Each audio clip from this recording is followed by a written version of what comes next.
చోటు చేసుకుంది. మంత్రి నారా లోకేష్ కు ప్రమోషన్ దక్కింది. లోకేష్ ను పార్టీ నేషనల్ వర్కింగ్ ప్రెసిడెంట్ గా ప్రకటించారు. ప్రస్తుతం ఆయన జాతీయ ప్రధాన కార్యదర్శి హోదాతో పాటు కార్యకర్తల సంక్షేమ నిధి బాధ్యతలు లోకేష్ చూస్తూ ఉన్నారు. ఇప్పుడు ఆయనకు ప్రమోషన్ దక్కింది. ఇది టీడీపీలో కీలక పరిణామం. లోకేష్ ను పార్టీ నేషనల్ వర్కింగ్ ప్రెసిడెంట్ గా ప్రకటించారు. దీంతో టీడీపీ కేడర్లో ఉత్సాహం కనిపిస్తూ ఉంది. ఆయనకు ఇప్పటికే శుభాకాంక్షల వెల్లువ కనిపిస్తుంది. ఇది లోకేష్కు కీలక పరిణామం. పార్టీని మరింత సమర్థవంతంగా ముందుకు తీసుకొని వెళ్లడంలో లోకేష్ మరింత కీలకంగా వర్క్ చేయబోతున్నారు. జాతీయ వర్కింగ్ ప్రెసిడెంట్గా లోకేష్కు బాధ్యతలు అప్పగిస్తూ నిర్ణయాన్ని తీసుకున్నారు. పార్టీ ఏర్పాటు తర్వాత తొలిసారి వర్కింగ్ ప్రెసిడెంట్ పదవి లోకేష్కు దక్కింది. చంద్రబాబు తర్వాత next second place Lokesh they అని ఈ నిర్ణయం ద్వారా తేల్చేశారు. సీఎం తర్వాత క్యాండిడేట్గా ఇప్పుడు లోకేషే అనే విషయాన్ని తేటతెల్లం చేసినట్టు ఇది టీడీపీలో కీలక పరిణామం. నెంబర్ 2 లోకేషే. జాతీయ ప్రధాన కార్యదర్శి హోదాతో పాటు ప్రస్తుతం ఆయన కార్యకర్తల సంక్షేమ నిధి బాధ్యతలను కూడా నిర్వహిస్తూ ఉన్నారు. ఇప్పుడు ఈ ప్రమోషన్తో లోకేష్ బాధ్యతలు మరింత పెరగబోతున్నాయి. నెంబర్ 2 లోకేష్ అనే విషయాన్ని పార్టీ తేటతెల్లం చేసినట్టయింది. చంద్రబాబు తర్వాత లోకేష్ అని టీడీపీ తేల్చేసినట్టుగానే భావించాలి. సీఎం తర్వాత క్యాండిడేట్ ఇప్పుడు నారా లోకేష్ అనే విషయాన్ని ఈ నిర్ణయంతో చెప్పినట్టే. నారా లోకేష్కు ఇది ప్రమోషన్. లోకేష్ను పార్టీ నేషనల్ వర్కింగ్ ప్రెసిడెంట్గా ప్రకటించారు. మరింత సమాచారం అందించడానికి ఎగ్జిక్యూటివ్ ఎడిటర్ అశోక్ మనకు అందుబాటులో ఉన్నారు. అశోక్, నారా లోకేష్ను పార్టీ నేషనల్ వర్కింగ్ ప్రెసిడెంట్గా ప్రకటించడాన్ని ఎలా చూడాలి? ఇది ఎటువంటి కీలక పరిణామంగా చూడాలి టీడీపీలో? ఫస్ట్ ఆఫ్ ఆల్ మీరు ఎట్లా చూస్తున్నారు చెప్పండి రోహిత్. అంటే నేను మిమ్మల్ని అడుగుతున్నాను, ఇది నంబర్ 2 అనుకుంటున్నారా? ఖచ్చితంగా చంద్రబాబు తర్వాత లోకేష్ అనుకుంటున్నారా?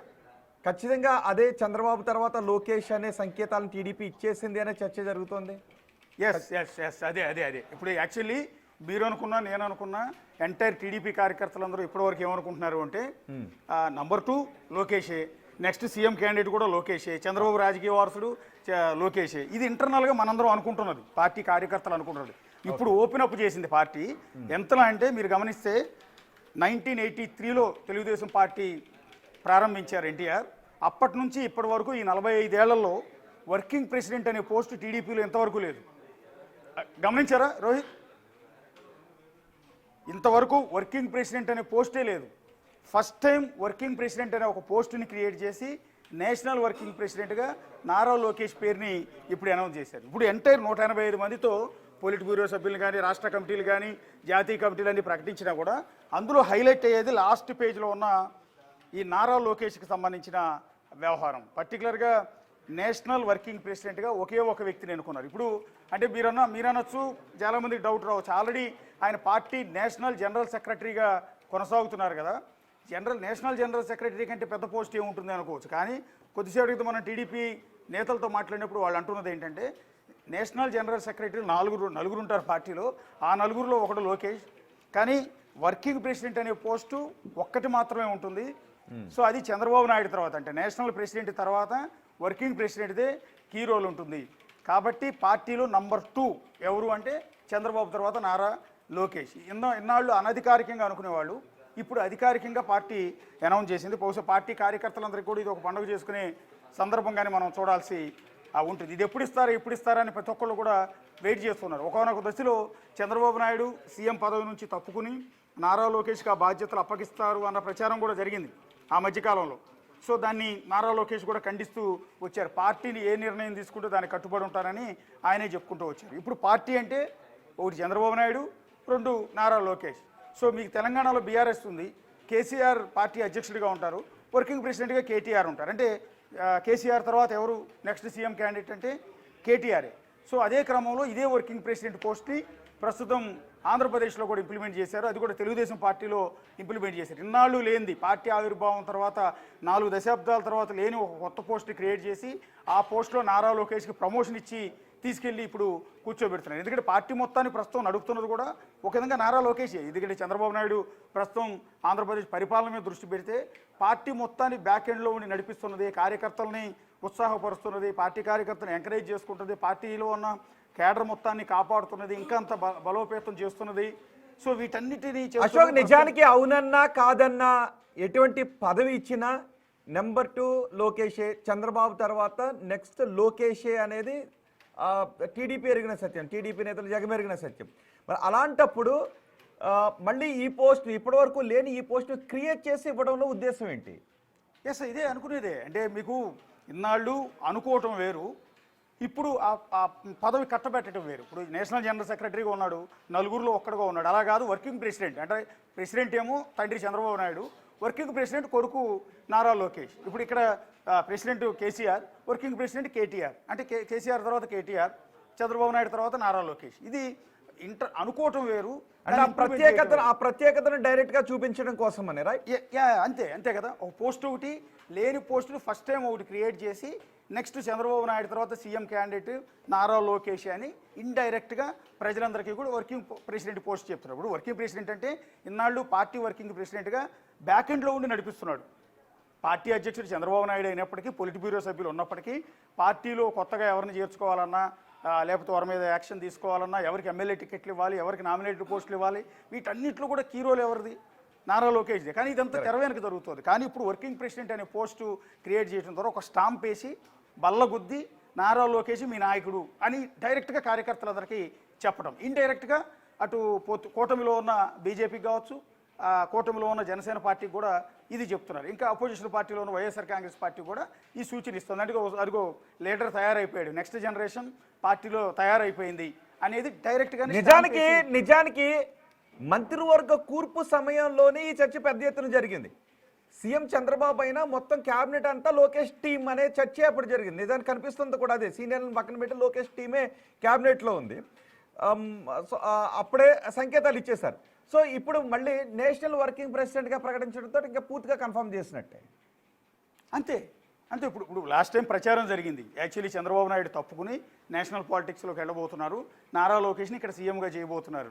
ఆ తర్వాత టీడీపీ కేడర్లో మొత్తం విపరీతంగా స్ప్రెడ్ అయిపోయిన తర్వాత దాన్ని కాదని ఖండించారు. అంటే అప్పుడే ఒక ఫీలర్ వదిలి వచ్చే రియాక్షన్ అంతా కూడా తెలుసుకున్నారు. ఆ రియాక్షన్ ఏంటి? మీడియాలో రకరకాల చర్చలు జరిగాయి. ఎంటైర్ కార్యకర్తల నుంచి ఒపీనియన్ తెలుసుకున్నారు. యాక్సెప్ట్ చేస్తున్నారా లేదా నారా లోకేష్ని అనేది తెలుసుకునే ప్రయత్నం చేశారు. అయితే నారా లోకేష్ని తెలుగుదేశం పార్టీలో నంబర్ 2గా లేకపోతే చంద్రబాబు నాయుడు తర్వాత సీఎం క్యాండిడేట్గా యాక్సెప్ట్ చేయని వారు అంటూ ఉండరు. కానీ ఒక కేటగిరీ వ్యక్తులు ఖచ్చితంగా అపోజ్ చేస్తారు. ఏదైతే చంద్రబాబు నాయుడుతో పాటు గత 4 దశాబ్దాలుగా జర్నీ చేసిన కొంతమంది ఉంటారు, యనమల రామకృష్ణుడు కావచ్చు, ఇలాంటి గోరంట్ల బుచ్చయ్య చౌదరి కావచ్చు, ఇలాంటి సీనియర్ మోస్ట్ లీడర్స్, ఒక ఫస్ట్ జనరేషన్ లీడర్స్ ఎవరైతే ఉన్నారో వాళ్ళు డైరెక్ట్గా చెప్పకపోవచ్చు, కానీ ఇండైరెక్ట్గా వాళ్ళు వ్యతిరేకిస్తారు. కొద్దిగా అవునన్నా కాదన్న వాళ్ళు చెప్పరు. ఇప్పుడు కూడా మనం అన్నదాన్ని కూడా ఖండిస్తారు. కానీ ఒక జనరేషన్ ఆ పార్టీలో ఉన్న కొద్దిమంది నాయకులు దాన్ని ఖచ్చితంగా కొంత యాక్సెప్ట్ చేయరు. ఎందుకంటే ఇతనికి ఇంకా ఏజ్ రావాలి, నిన్నగాక మొన్న ఫస్ట్ టైం ఎమ్మెల్యే అయ్యాడు, ఫస్ట్ టైం ఎన్నికల్లో పోటీ చేసి ఓడిపోయాడు, ఆ తర్వాత ఎమ్మెల్సీ ఇచ్చి మంత్రిని కూడా చేశారు. దాని మీద కూడా ఇప్పుడు వైఎస్ఆర్ కాంగ్రెస్ పార్టీ అనేక రకాల ప్రశ్నలు ఆరోపణలు చేస్తుంటుంది నారా లోకేష్ మీద. నువ్వు ఫస్ట్ టైం ఎన్నికల్లో ఓడిపోయి నీ తండ్రి ఎమ్మెల్సీ ఇచ్చి ఏకంగా మంత్రి పదవి కట్టబెట్టాడు అర్హత లేకపోయినా కూడా అని ఒక దశలో అన్నారు. వార్డు కౌన్సిలర్గా కూడా గెలవన్నాడు, మంత్రి ఏంటి అని వైసీపీ డైరెక్ట్గా ఆరోపించింది. సో అది ఏ కాన్స్టిట్యున్సీ నుంచి అయితే ఓడిపోయాడో అదే కాన్స్టిట్యున్సీ నుంచి మళ్ళీ పోటీ చేసి సవాల్ విసిరి భారీ మెజార్టీతో మొన్నటి ఎన్నికల్లో నారా లోకేష్ గెలిచి చూపించాడు. ఆ తర్వాత మరోసారి మంత్రి, రాష్ట్ర ఐటీ మంత్రి, కీలకమైన బాధ్యతలో ప్రస్తుతం ఉన్నారు. సో ఇలాంటి వ్యక్తికి ప్రస్తుతం ఒక్కసారి ఎమ్మెల్యేగా గెలిచిన వ్యక్తికి పార్టీ వర్కింగ్ ప్రెసిడెంట్ ఇవ్వడం కానీ సీఎం క్యాండిడేట్గా ప్రమోట్ చేయడాన్ని పార్టీలో ఉన్న సీనియర్లు కొద్దిమంది మాత్రం అపోజ్ చేస్తారు. అందరూ కాదు, వాళ్ళకు కూడా నేను చెప్పిన పేర్లు కావచ్చు, ఇంకొంతమంది కావచ్చు, వాళ్ళల్లో ఆ భావన ఉన్నా కూడా దాన్ని నేరుగా అపోజ్ చేయరు. ఒకవేళ చేస్తే పార్టీలు ఉండే అవకాశం లేదు. కాబట్టి నారా లోకేష్ని మేము అంగీకరించమని ఎవరన్నా అంటే వాళ్ళు ఖచ్చితంగా పార్టీలు ఉండే అవకాశం లేదు. కానీ క్రమశిక్షణ కలిగిన పార్టీ కాబట్టి పార్టీ వాళ్ళలో ఒపీనియన్ కూడా తీసుకుంటుంది. అలా తీసుకునే క్రమంలో కొంతమంది అపోజ్ చేయొచ్చు. కానీ ఎంటైర్ పార్టీ క్యాడర్ ఖచ్చితంగా నారా లోకేష్ని CM candidate, next Chandrababu Naidu తర్వాత నారా లోకేషే వర్కింగ్ ప్రెసిడెంట్గా యాక్సెప్ట్ చేస్తుంది. మరి కాసేపట్లో మన వాళ్ళని తెలుగుదేశం పార్టీ ఆఫీస్ దగ్గరికి కూడా పంపించాం. విజయవాడ ఎంపీ కేసినేని చిన్ని కూడా అక్కడ అందుబాటులో ఉంటే ఆయన ఒపీనియన్ కూడా తెలుసుకునే ప్రయత్నం కూడా చేశాం. మరికొంతమంది టీడీపీ నేతలను కూడా ఫోన్లో సంప్రదించే ప్రయత్నం చేస్తున్నాం. కానీ లోకేష్ ఇక్కడ ఒక సారూప్యతను చూడాలి. నిజానికి మొన్న నితీష్ని రాజ్యసభకు పంపించేటప్పుడు ఆ తర్వాత ఇమీడియట్గా జరిగిన చర్చ ఆంధ్రప్రదేశ్ గురించే. పెద్ద ఎత్తున చంద్రబాబు కూడా కేంద్ర రాజకీయాల్లోకి వెళ్తున్నారు. ఇక్కడ ముఖ్యమంత్రి బాధ్యతల్ని లోకేష్ చూస్తారు అనేటటువంటి పెద్ద ఎత్తున మీడియాలో పెద్ద ఎత్తున చర్చ జరిగింది, సోషల్ మీడియాలో కూడా. అదే సమయంలో ఇంకోసారి నేను చూడొచ్చు అంటే అక్కడ బీహార్లో కొత్త ముఖ్యమంత్రిగా సామ్రాట్ బాధ్యతలు తీసుకుంటున్న సమయంలో లోకేష్ని ఇక్కడ నేషనల్ వర్కింగ్ ప్రెసిడెంట్ని చేశారు. సో ఈ జరుగుతున్న పరిణామాలను చూస్తూ ఉంటే అలా చూడాలి. వెరీ ఇంట్రెస్టింగ్, అది కూడా ఇంట్రెస్టింగే. ఎందుకంటే బీహార్లో కంప్లీట్ జేడీయూ పరిపాలన ఒక శకం ముగిసిపోయి నితీష్ కుమార్ లాంటి వాళ్ళు తప్పుకుని బీజేపీకి పగ్గాలు అప్పచెప్పడం, అక్కడ మీరు అన్నట్టుగా సామ్రాట్ చౌదరిని ముఖ్యమంత్రిగా నియమించడం, ఒక దశలో నితీష్ కుమార్ కొడుకు నిశాంత్కి డిప్యూటీ సీఎం ఇస్తారని ప్రచారం జరిగింది. సో అలా ఇవ్వలేదు. సామ్రాట్ చౌదరిని వారసుడిగా ప్రస్తుతం అక్కడ పొజిషన్లో కూర్చోబెట్టారు. అదే టైంలో నారా లోకేష్ని ఇక్కడ వర్కింగ్ ప్రెసిడెంట్గా ప్రమోట్ చేయటం వెనక బహుశా ఇంటర్లింక్లు వెరీ ఇంట్రెస్టింగ్గా ఉంటాయి. సో ఇప్పుడు ఏంటంటే పార్టీ మొత్తం మీరు అన్నట్టుగానే గతంలో ప్రచారం జరిగింది. ఆ ప్రచారంలో భాగంగా పార్టీ క్యాడర్ మొత్తానికి ఒక ఫెయిలర్ పంపించారు.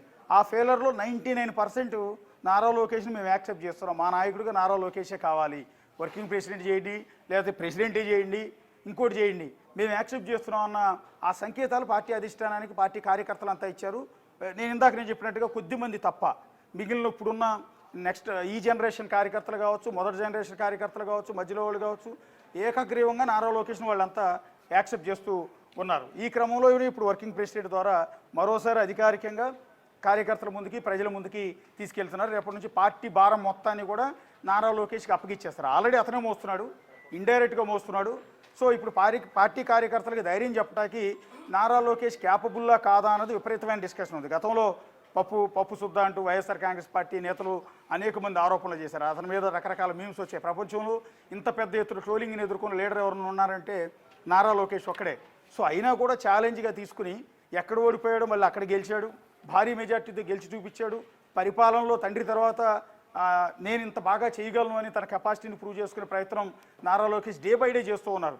ఐటీ కంపెనీలు, అనేక కంపెనీలు ఇక్కడ తీసుకురావడం కావచ్చు, ఆంధ్రప్రదేశ్కి అనేక పెట్టుబడులు తీసుకురావడం కావచ్చు, వీటన్నిటిలో కూడా కీలక పాత్ర నారా లోకేష్దే ఉంది. ఇక జాతీయ రాజకీయాల్లోకి వస్తే రెగ్యులర్గా ఢిల్లీ వెళ్ళటం, నరేంద్ర మోడీ గారికి, ప్రధాని మోడీకి అత్యంత క్లోజ్ కావటం, ఏకంగా ఎలా అయిపోయిందంటే ఆయన ఆంధ్రప్రదేశ్ పర్యటనకు నరేంద్ర మోడీ వచ్చినప్పుడు పబ్లిక్గా స్టేజ్ మీద నేను ఢిల్లీ రమ్మని నన్ను కలవమని లోకేష్కి పదే చెప్తున్నా, నన్ను ఎందుకు కలవట్లేదు అని ఒక స్టేజ్ మీద అడిగే పరిస్థితికి తీసుకొచ్చారు.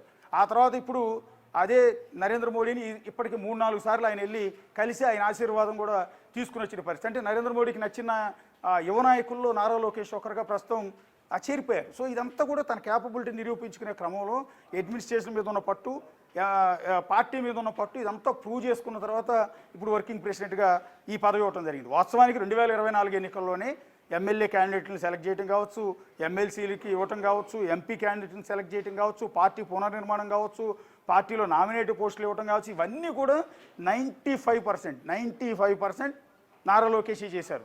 అలాగే కూటమిలో ఉన్న బీజేపీ కార్యకర్తల్ని దగ్గరికి తీసుకోవడం కావచ్చు, జనసేన పార్టీ నేతలతో సఖ్యతగా మెయింటైన్ చేయడం కావచ్చు, నామినేటెడ్ పోస్టులు కావచ్చు, ఎమ్మెల్యే సీట్ల పంపకాల్లో కావచ్చు, వీటన్నిటిలో వాళ్ళ నుంచి మళ్ళీ ఇబ్బందికరమైన పరిస్థితులు తలెత్తకూడదు, వాళ్ళు ఎక్కడ కూడా అసహనంగా ఫీల్ కాకూడదు, ఇవన్నీ చేయటంలో చాలా కీలకమైన బాధ్యతలు నారా లోకేష్ 2024 ఎన్నికల్లో చేశారు. ఇప్పటికి కూడా అదే రకంగా కోఆర్డినేట్ చేస్తున్నారు. ఎంతలా అంటే అటు బీజేపీ అధ్యక్షుడు మాధవ్తో సఖ్యతగా ఉంటారు, కలిసిపోతారు, అన్న పిలుస్తారు.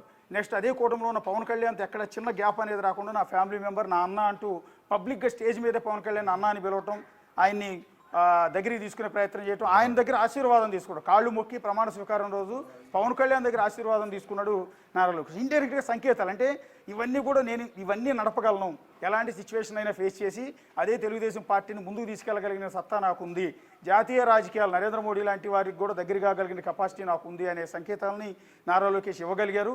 అదంతా ప్రూవ్ చేసుకున్న తర్వాత ఇప్పుడు వర్కింగ్ ప్రెసిడెంట్ అనే పోస్ట్ని అనౌన్స్ చేయగలిగారు. వాస్తవానికి మీరు గమనిస్తే రోహిత్, ఈ వర్కింగ్ ప్రెసిడెంట్ అనే పోస్ట్ క్రియేట్ అవుతోందని, వర్కింగ్ ప్రెసిడెంట్గా నారా లోకేష్ నియమించబోతున్నారు అని ఇంతవరకు ఎక్కడ చిన్న లీక్ కూడా రాలేదు.